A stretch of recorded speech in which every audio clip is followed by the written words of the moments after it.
তো hello dear, welcome to new class. তোমাদেরকে আবার স্বাগত।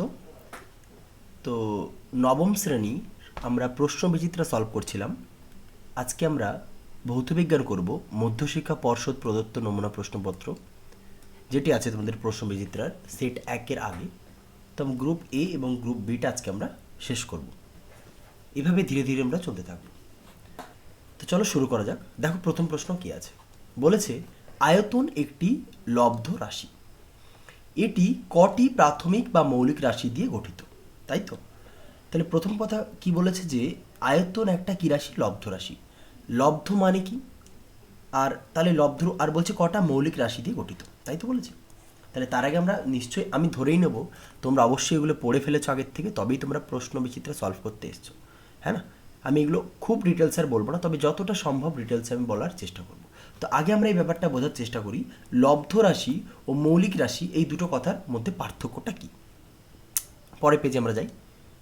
দেখো আমি এখানে তিনটে ছবি এঁকেছি, তিনটে দেখো কালার করেছি, একটা লাল, একটা নীল, একটা হলুদ। ছোটোবেলার থেকে আমরা শিখে এসেছি যে তিনটে মৌলিক রং হয়, একটা লাল রং, একটা নীল রং, একটা হলুদ রং। তিনটে মৌলিক রং হয়, তাই না?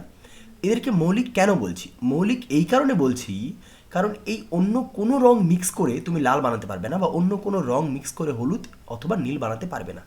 এরা মৌলিক, এই কথাটা মানে হচ্ছে এরা মৌলিক, অন্য কিছু মিক্স করে এদের বানাতে পারে না, বাট এদের মিক্স করে তুমি অন্য কিছু বানাতে পারো।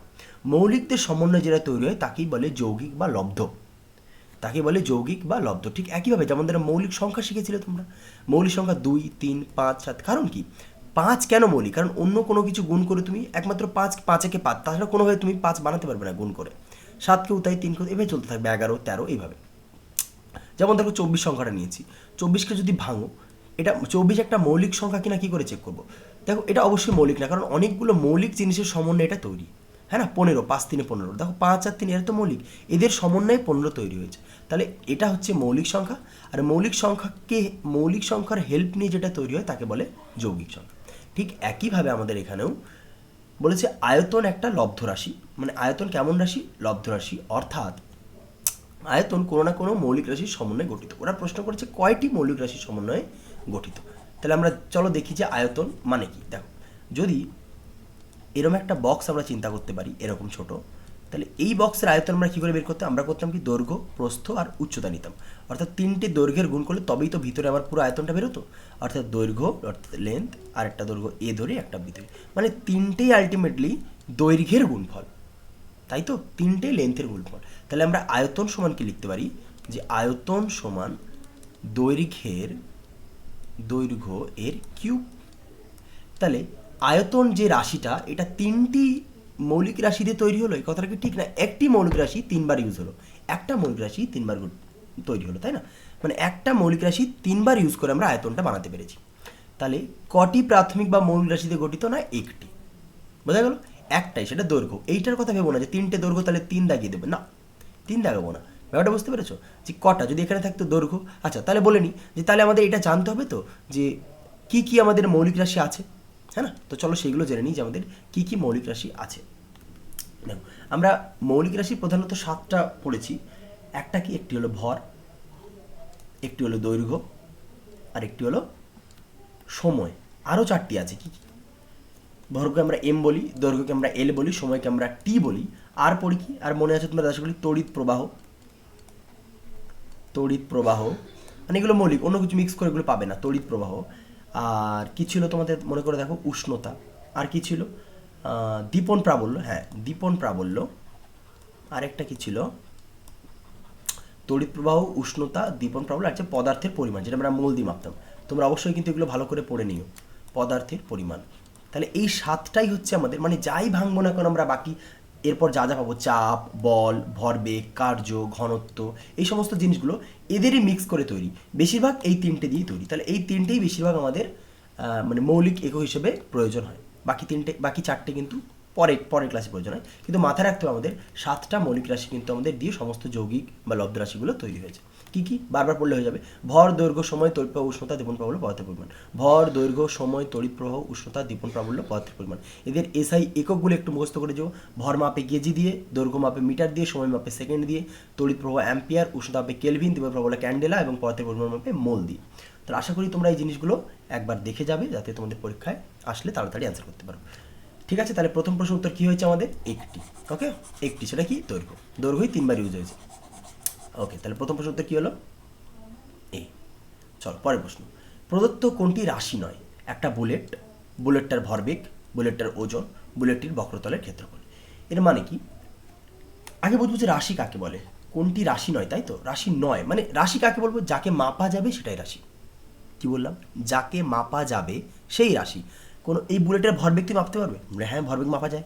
ওজন মাপা যায়? হ্যাঁ, ওজন কোনো না কোনো মাপা যায়।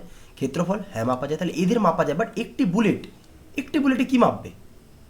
একটি বুলেট, এটা কোনো রাশি নয়। এই একটি বুলেট কথাটা কোনো রাশি না। তাহলে অ্যান্সার কী হবে? একটি বুলেট। ওকে, তাহলে কোনটা রাশি নয়? এইটা, একটি বুলেট, এটা কোনো রাশি নয়। ঠিক আছে, পরের প্রশ্ন। প্রদত্ত কোনটি ত্বরণের মাত্রা সংকেত? তাহলে ত্বরণ, আমরা ত্বরণ মানে প্রত্যেকে জানি ত্বরণ সমান সমান কি? বেগ বাই সময়, বা বেগ বৃদ্ধি বাই সময়, তাই না? বেগ বৃদ্ধি বাই সময়। তাহলে আলটিমেটলি বেগ বৃদ্ধি পাক বা হ্রাস পাক, আলটিমেটলি সেটা বেগই তো।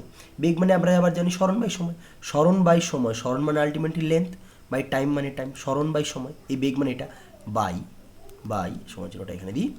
তলায় একটা সময় আছে টি, তাহলে আলটিমেটলি তলায় এল, দুটো টি, এই টিটা টুক করে নিচে ফেলে দাও, টি আর টি গুণ করলে টি স্কোয়ার। তাহলে এই টি স্কোয়ারটা যদি উপরে যায় তাহলে টির উপরে -2 হয়ে যাবে। মনে থাকবে সবার এটা।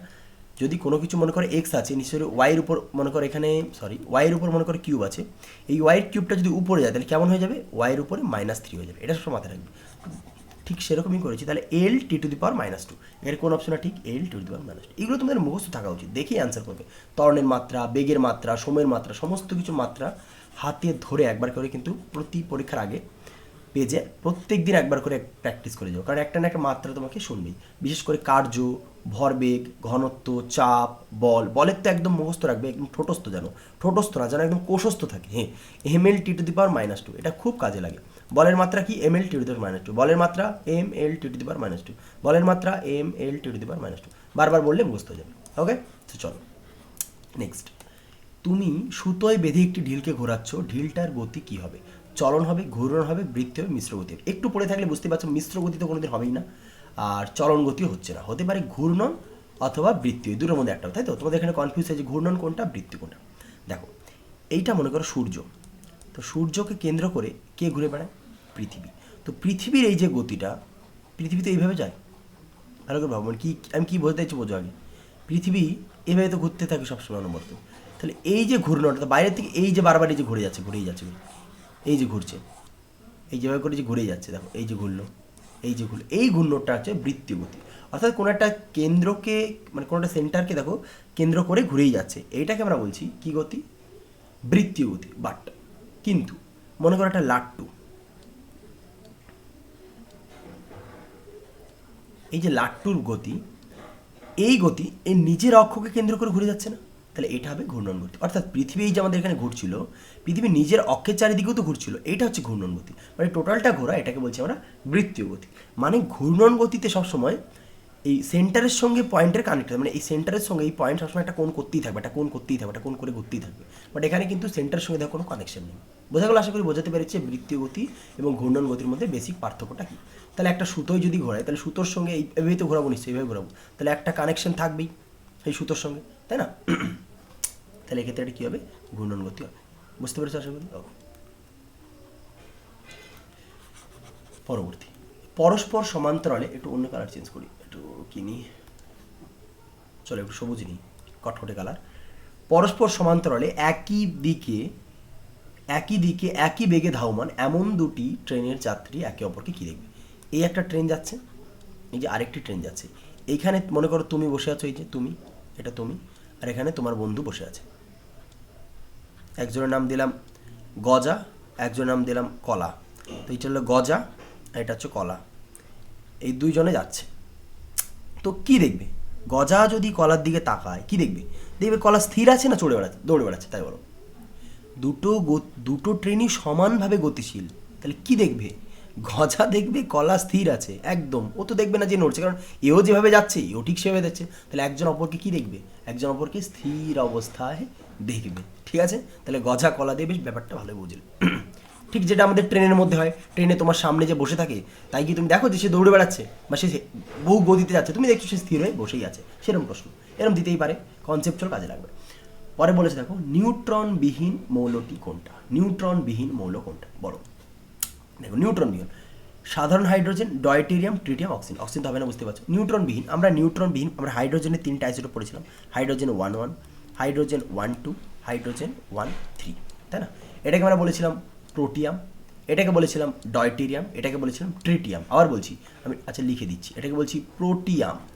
কি বলছিলাম? প্রোটিয়াম। পরেরটাকে বলছি ডয়টেরিয়াম, বারবার বারবার মুখস্থ করবে, আইসোটোপ কাকে বলে, আইসোবার, ওইগুলো সব। ডয়টেরিয়াম। আর পরেরটাকে বলছি ট্রিটিয়াম। ট্রিটিয়াম। আমার প্রশ্ন হচ্ছে, এক মিনিট, আমার প্রশ্ন হচ্ছে যে কোনটাকে ভারী জল বলে? কমেন্টে জানাও, পজ করে, সৎভাবে পজ করে জানাবে যে কোনটাকে ভারী জল বানায়। পজ করেছো? পজ করে কিন্তু জানাও। আর পজ কর, হ্যাঁ, ভেরি গুড, ঠিক আছে। তাহলে ভারী জল কোনটাকে বলে? এইটাকে বলে কিন্তু ভারী জল। তোমরা জানো এটাকে ভারী জল। চলো পরে আমরা পড়বো ভারী জলের কোথায় ইউজ হয়, খুব একটা দারুণ ইউজ আছে, মডারেটার ইউজ হয়, চলো সেটা পরের বিষয়। তো এর মধ্যে নিউট্রন কী করে আমাদের খুঁজতে হয়? দেখো নিচে যেটা থাকে সেটা হচ্ছে প্রোটন বা ইলেকট্রন, তাকে আমরা বলি পারমাণবিক সংখ্যা। এইটা হচ্ছে বোঝায় যে কতগুলো তার মধ্যে প্রোটন আছে, একটা প্রোটন আছে। আর এটা বোঝায় ওর মধ্যে কটা প্রোটন আর নিউট্রন আছে। তাহলে যদি একটা প্রোটন থাকে তার মধ্যে এক্সট্রা কটা নিউট্রন আছে? নিউট্রন নেই। আর এত কিছু না বুঝে আমরা এভাবে করি যে এটার থেকে প্রথম উপরটা থেকে নিচেটা বাদ দিই। 1 থেকে 1 বাদ দিলে 0, তার মধ্যে নিউট্রন 0, এর মধ্যে একটা নিউট্রন, এর মধ্যে দুটো নিউট্রন, 3-এর থেকে 1 বাদ দাও, তাহলে নিউট্রন নেই কোনটা? নিউট্রন কিন্তু প্রোটিয়াম। এই প্রশ্ন কিন্তু খুব ইম্পর্টেন্ট, যে যে কি, যে কার মধ্যে নিউট্রন নেই? ডয়টেরিয়াম, ট্রিটিয়াম হবে না, সাধারণ হাইড্রোজেন, যাকে আমরা প্রোটিয়াম নাম দিয়েছি, সেটা হবে অ্যান্সার। ঠিক আছে, তাহলে প্রোটিয়াম নিউট্রনবিহীন। কি বললাম? নিউট্রনবিহীনকে প্রোটিয়াম, নিউট্রনবিহীনকে প্রোটিয়াম বা সাধারণ হাইড্রোজেন। ওকে, এটা হাইড্রোজেনের 3টা আইসোটোপ। আইসোটোপ দিয়ে কোনো প্রশ্ন আসলে তোমরা অনায়াসে লিখে দিয়ে আসতে পারবে যে হাইড্রোজেনের 3টা isotope, protium, deuterium, tritium. Protium, deuterium, tritium. পরের প্রশ্ন, নিচের কোনটি স্বতঃস্ফূর্তভাবে ইউরেনিয়ামের মতো ভারী মৌলের কেন্দ্রক থেকে নির্গত হয় এবং ধনাত্মক আধানগ্রস্ত? মাইন্ড ইট, ধনাত্মক আধানগ্রস্ত। তো ইউরেনিয়াম জানি একটা ভারী মৌল, যাকে আমরা তেজস্ক্রিয় মৌল নাম দিয়েছি। এদেরকে যদি রেখে দিই বাতাসে, এরা অনায়াসে কী করে? একটা রশ্মি বের করে এবং এরা ভেঙে যায়। মেন কথা এটা আমরা তেজস্ক্রিয়তা চ্যাপ্টারে খুব ভালো করে পড়বো, এটা ক্লাস 10-এ আছে, বা পরে একসময় ক্লাসে আমরা বুঝবো যে তেজস্ক্রিয়তা ব্যাপারটা কী। তো আপাতত একটু শর্ট কোশ্চেন আলোচনা, তাই বলছি ইউরেনিয়াম যদি ভেঙে যায়, এর নিউক্লিয়াস থেকে 3 ধরনের রশ্মি বেরোয়, আলফা, বিটা, গামা। মনে রাখতে হবে আলফা রশ্মি পজিটিভ, বিটা রশ্মি নেগেটিভ, আর গামা রশ্মি তুমি তড়িৎচুম্বকীয় তরঙ্গ হিসেবে বলতে পারো। মোট কথা প্রশ্ন এখানে বলেছে নির্গত হয় কি? আলফাও নির্গত হয়, বিটাও নির্গত হয়, গামাও নির্গত হয়।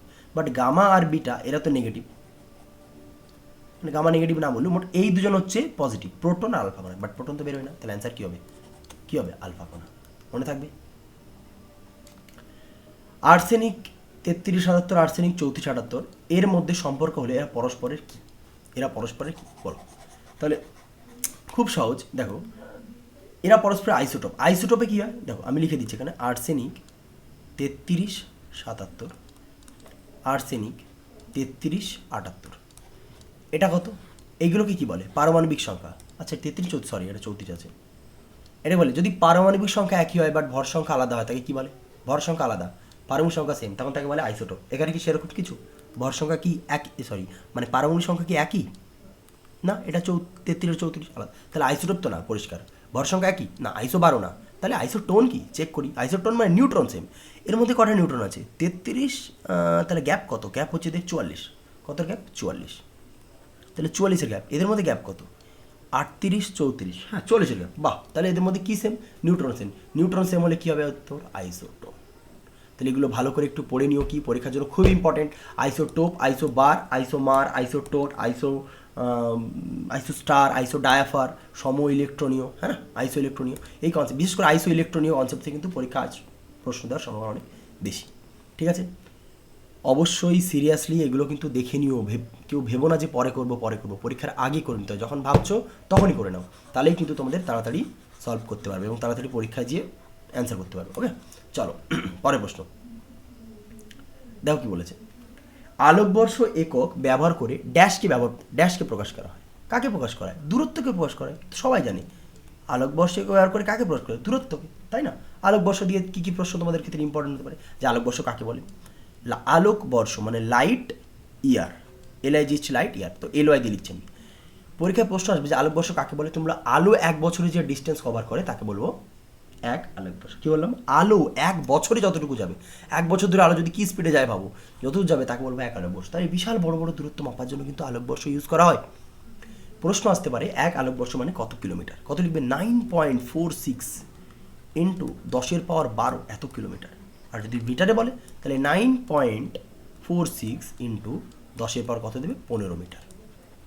আশা করি খাতায় লিখে নিয়েছো জিনিসটা, যে 1 লাইট বা পজ করে লিখে নাও যে 1 আলোকবর্ষ মানে কত কিলোমিটার বা কত মিটার। আরেকটা ইম্পর্টেন্ট কথা, যে এর থেকেও বড় একক কী, মানে সব থেকে বড় দূরত্ব মাপার একক কী?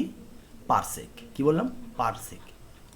এই একটা লাইট ইয়ার না, 3খানা লাইট ইয়ার মিলে একটা পারসেক হয়, মানে অ্যাকচুয়ালি 3খানাতে আরও বেশি, 3.26 পারসেক। 3.26 পারসেক মনে থাকবে, সরি 3.26, 1 পারসেক মানে 3.26 লাইট ইয়ার, মানে 3.26 লাইটের মিলে একটা পারসেক। মানে এটা পরীক্ষা দিতে পারে যে পারসেক ও আলোকবর্ষের মধ্যে সম্পর্ক লাগবে, বা 1 পারসেক মানে কত আলোকবর্ষ দিতে পারে। 1 পারসেক মানে কত কিলোমিটার, কত মিটার যদি দেয় বলবে 3.08 ইন্টু 10^16 মিটার। 3. চলো এটা আমি লিখে দিই যে 1 পারসেক মানে কিন্তু 3.08 ইন্টু 10^16 মিটার। ঠিক আছে, এইটুকু মনে ছিল। ঠিক আছে, তো আশা করে লিখে নিয়েছো, এটা পজ করে লিখে নিও। পরের প্রশ্ন কী আছে দেখো, ভালো করে আগে পড়ো, নিজে পড়ে একবার পজ করে আগে নিজে নিজে কোশ্চেনগুলো ভাবার চেষ্টা করো। একটি মাত্রাহীন রাশির উদাহরণ দাও। খুব সোজা। মাত্রাহীন রাশি মানে কি? সমজাতীয় রাশির ভাগফল, উপরেও যা নিচেও তাই, তাহলে কেটে কুটে আর এককও থাকে না, মাত্রাও থাকে না। সব থেকে ভালো উদাহরণ হচ্ছে আপেক্ষিক গুরুত্ব। কি বললাম? আপেক্ষিক গুরুত্ব। আর কি? আপেক্ষিক গুরুত্ব বা পারমাণবিক ভর। পারমাণবিক ভর বলে, অনেকে পারমাণবিক ওজন বলে, অনেকে পারমাণবিক গুরুত্ব বলে, এগুলো সবই একই কথা। ঠিক আছে, একই কথা। আর কি? আরেকটা সুন্দর একটা উদাহরণ আছে, প্রতিসরাঙ্ক। প্রতিসরাঙ্ক, এটা তোমাদের আলো চ্যাপ্টারে পরে পড়তে হবে। কোনো মাধ্যমের প্রতিসরাঙ্ক বলতে কি বোঝো? তো প্রতিসরাঙ্কেরও কিন্তু কোনো মাত্রা নেই। বারবার বলছি, প্রতিসরাঙ্কের কিন্তু কোনো মাত্রা নেই। আপেক্ষিক গুরুত্বের কোনো মাত্রা নেই। আপেক্ষিক গুরুত্বের কোনো মাত্রা নেই। যদি বলে কেন নেই? কারণ আপেক্ষিক গুরুত্ব মানে কি? আপেক্ষিক গুরুত্ব মানে হচ্ছে বস্তুর ভর বাই সময়ায়তন। বস্তুর ভর, বস্তুর ভর বাই সময়ায়তন, মানে উপরেও ভর নিচেও আলটিমেটলি সেই ভর, সেজন্য ভর ভর কেটে দেখা যাচ্ছে যে কোনো মাত্রায় বা একক থাকছে না। আচ্ছা, লিখে নিয়েছো প্রত্যেকটা। নেক্সট দেখো, ভি আয়তন বিশিষ্ট একটি নিরেট বলের উপাদানের ঘনত্ব ডি হলে তার ভর কত? দেখেই তোমরা এই প্রশ্নগুলো স্কিপ করো, ছেড়ে দাও যে এই কী পারবো না সাথে। একদম সোজা। প্রথম কথা, ঘনত্ব কথাটা দেখে আগে বলো যে ঘনত্ব মানে কি। ঘনত্ব মানে কি? আমরা জানি ঘনত্ব সমান সমান ভর বাই আয়তন। এটা জানতে হবে যে ঘনত্ব মানে ভর বাই আয়তন। তাহলে ঘনত্ব কত বলে দিয়েছে? ঘনত্ব বলেছে ডি, তাহলে ঘনত্ব জায়গায় লিখবো ডি। ভর কত বলেছে? ভর কিছু বলেনি, ভরই তো বের করতে হবে। আয়তন কত বলেছে? আয়তন বলেছে ভি, তাহলে ভর কত হবে? ভিটা ওখানে গুণ হয়ে যাবে জাস্ট। ভর সমান ডিভি। ভর সমান কি বেরোলো? ডিভি। তাহলে তার ভর কত হবে? ডিভি। কত সোজা, কত সোজা। তার ভর কত হবে? ডিভি। মনে থাকবে? আচ্ছা, মোট কথার মাঝে থাকবে ঘনত্ব মানে ভর বাই আয়তন। ঘনত্ব সমান সমান ভর বাই আয়তন। ঘনত্ব সমান সমান ভর বাই আয়তন। ঘনত্ব সমান সমান ভর বাই আয়তন। বারবার বারবার এরকম যতগুলো ছোটো ছোটো ছোটো ছোটো জিনিসগুলো আছে বারবার বারবার পড়তে হবে, তবেই গিয়ে তোমাদের তাড়াতাড়িগুলো মুখস্থ। ওকে, চলো নেক্সট। চলো দেখি।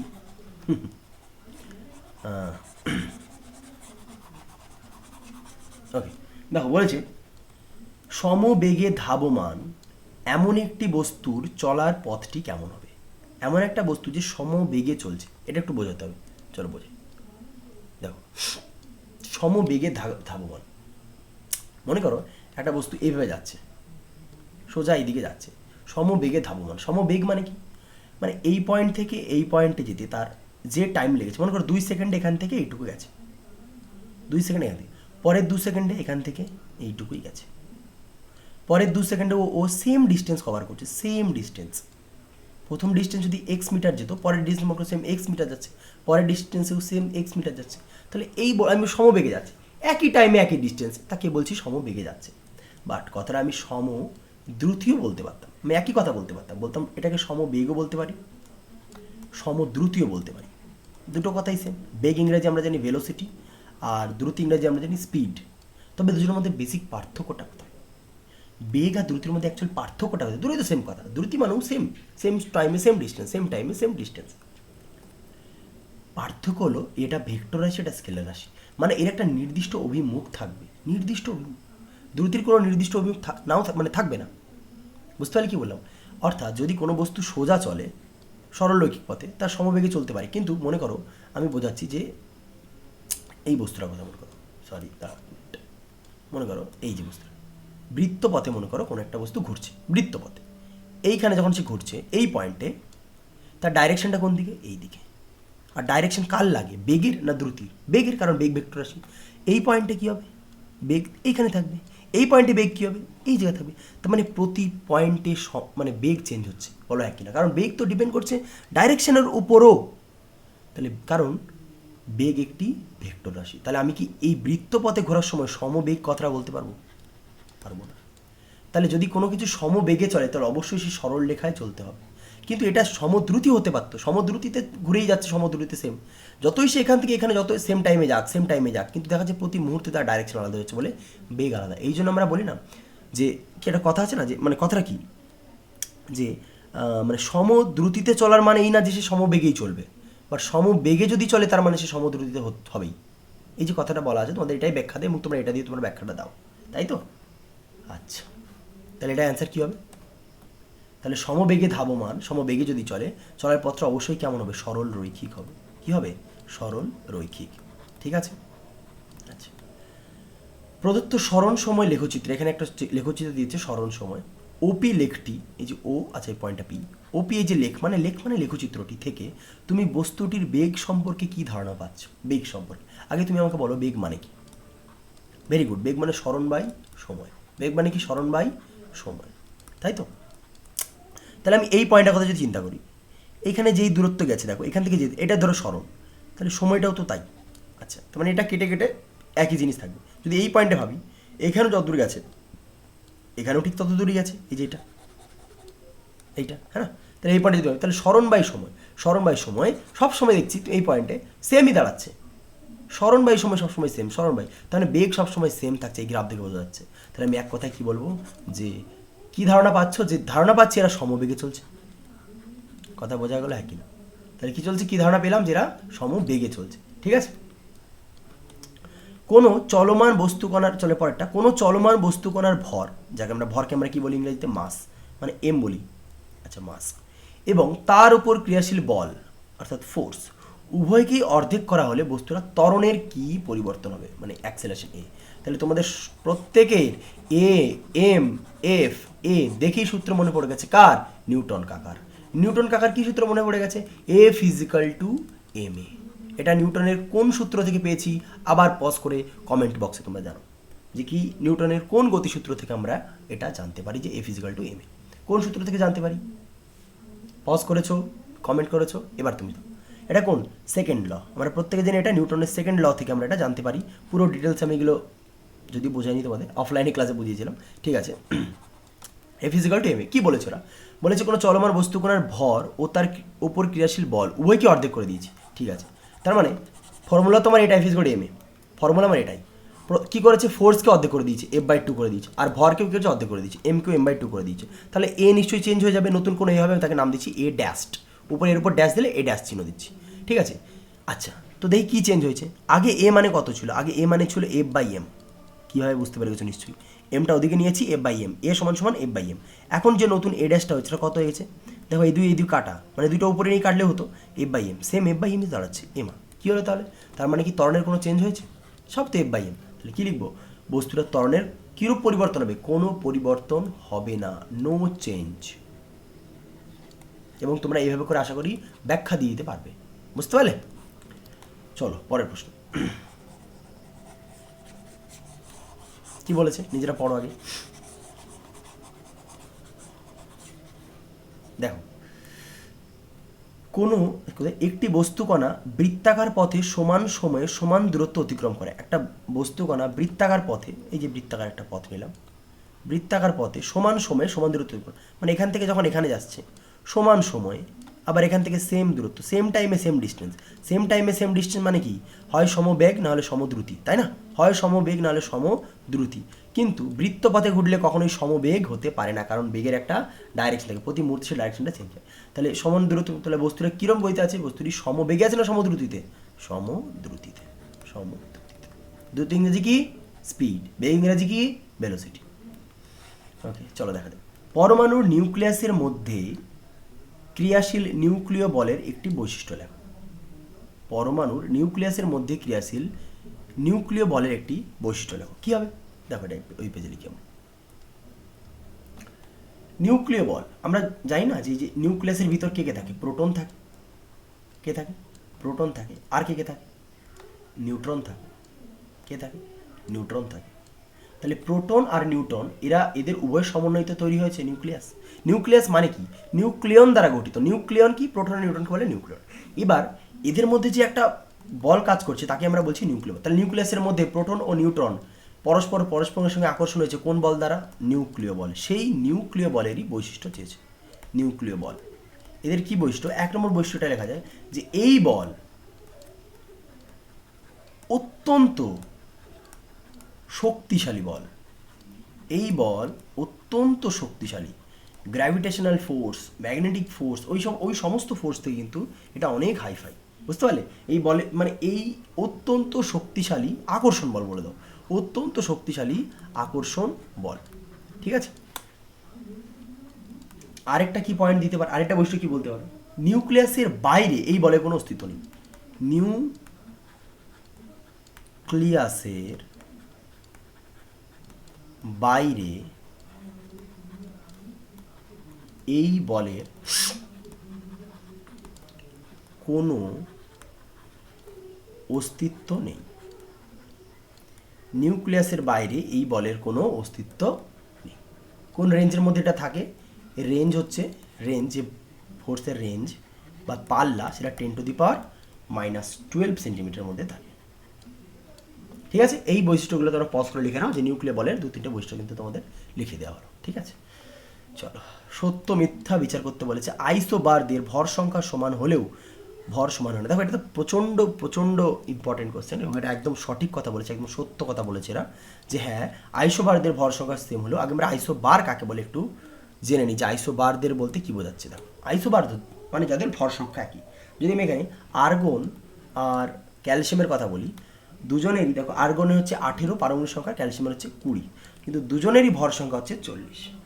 তাহলে হিসাব করে দেখি এর মধ্যে কটা নিউট্রন আর কটা প্রোটন আছে। এর মধ্যে কটা নিউট্রন আর কটা প্রোটন আছে।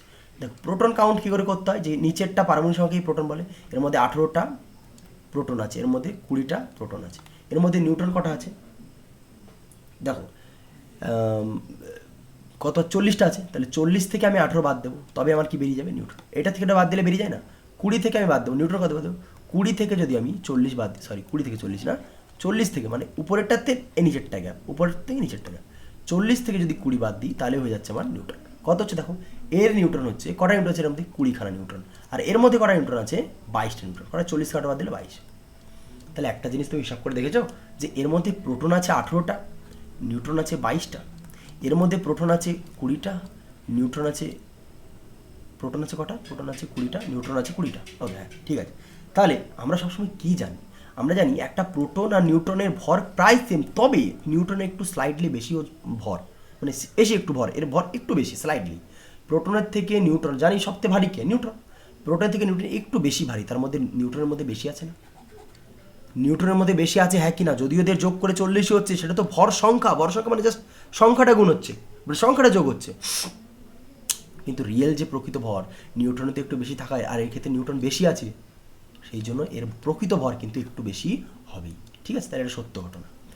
পরের প্রশ্ন, পারমাণবিক হাইড্রোজেন বর্ণালীর বিচ্ছিন্ন প্রকৃতি। বলছে পারমাণবিক যে হাইড্রোজেন বর্ণালী এটা কেমন হয়? বিচ্ছিন্ন প্রকৃতির, কন্টিনিউয়াস নয়। চলো আমরা এই ছবিটা একটু বড় করে দেখলেই বুঝতে পারবো। দেখো এই যে ছবিটার দিক তাকাও, দেখো এই যে ছবিটার দিক তাকালে তুমি কি দেখতে পাচ্ছ?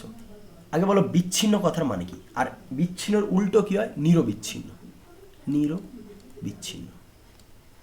যাকে আমরা বাংলায় ইংরেজিতে কি বলি? কন্টিনিউয়াস। দেখো এই যে আলোটা, কোথাও কোনো কিছু মানে বাদ আছে? নেই, পুরো কন্টিনিউয়াস চলছে। তো আমাদের হাইড্রোজেন বর্ণালী কিন্তু এইটা আমাদের হাইড্রোজেন বর্ণালী এইটা। ঠিক আছে, তো এটা ভালো করে দেখো, এটা কিন্তু কন্টিনিউয়াস নয়। দেখো এখানে কি কাটা আছে, এখানে কি কাটা আছে, এগুলো কেন কি পরে ক্লাসে আমরা বুঝবো, পরে আস্তে আস্তে বুঝবো। তাহলে এগুলো কিন্তু অবশ্যই কাটা আছে, তার মানে এরা নিরবিচ্ছিন্ন নয়, এরা কেমন বিচ্ছিন্ন, কাটা কাটা কাটা বিচ্ছিন্ন। তাহলে আমরা মনে রাখতে হবে যে হাইড্রোজেন বর্ণালী কিন্তু বিচ্ছিন্ন। তাহলে ওরা জাস্ট এটাই, এই কনসেপ্ট থেকে ওরা প্রশ্ন করবে যে হাইড্রোজেন বর্ণালী কেমন। তুমি বলবে হাইড্রোজেন বর্ণালী বিচ্ছিন্ন। তাহলে একদম সত্যি কথা বলেছে ওরা। চলো এটাকে সরিয়ে দিই, সর। হ্যাঁ, ভেরি গুড। তাহলে কী হবে, এটা একদম সত্যি কথা, দুটোই সত্য হলো। ঠিক আছে, আশা করি ক্লাসটি তোমাদের ভালো লেগেছে এবং ক্লাসটি এনজয় করেছো।